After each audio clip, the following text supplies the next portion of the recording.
Hi, I'm Ed Pound, the Managing Director of the Operations Science Institute. Welcome to the Institute's series, 52 Weeks of Operations Science in 2 minutes. To be clear, we're not going to compress a year's worth of operations science into 2 minutes. Every week during this 52-week series, we will provide 2 minutes of powerful, practical operations science insights. If you are not already applying operations science, you're wasting money and resources. Supercharge your and your team's skills with high-value, low-cost operations science online certification. Measures motivate behavior. This week, we're going to discuss the best measures to measure. Let's define measures for operations. We're going to restrict our definition. We don't want to boil the ocean. Let's focus on operations measures.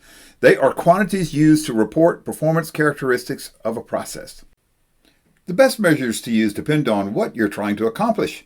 If you're trying to control performance to achieve a goal and predictable outcomes, you will want to use leading measures. If you want to report results to see how well you did, you'll use lagging measures. People commonly make this mistake, but using lagging measures to try and control performance is kind of like trying to drive while looking in the rearview mirror.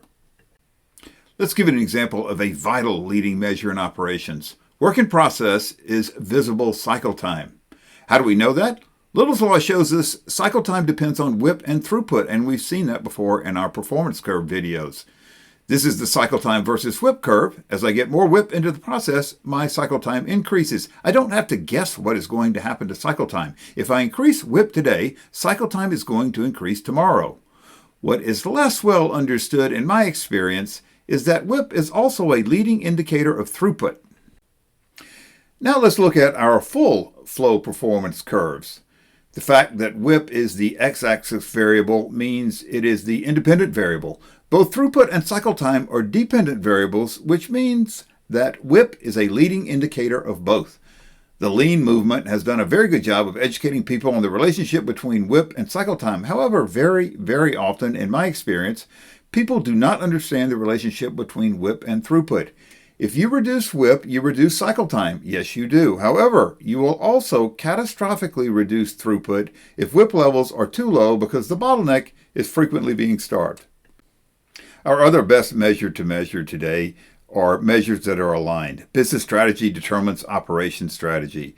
Once you have operation strategy, you need to have measures that are aligned throughout the organization, from the strategy to the leaders, through the processes, and to the individuals in those processes. In summary, you want leading measures for control, so you know what's going to happen before it happens. You need lagging measures for reporting results. Finally, measures should be aligned throughout the organization to coordinate everyone's efforts to achieve operations strategy in support of business strategy. Operations science provides a powerful, practical approach to make this happen. We talked specifically about WIP as a leading measure for predictive control. If you're disappointed we didn't name more leading measures, come back next week and we will remedy that.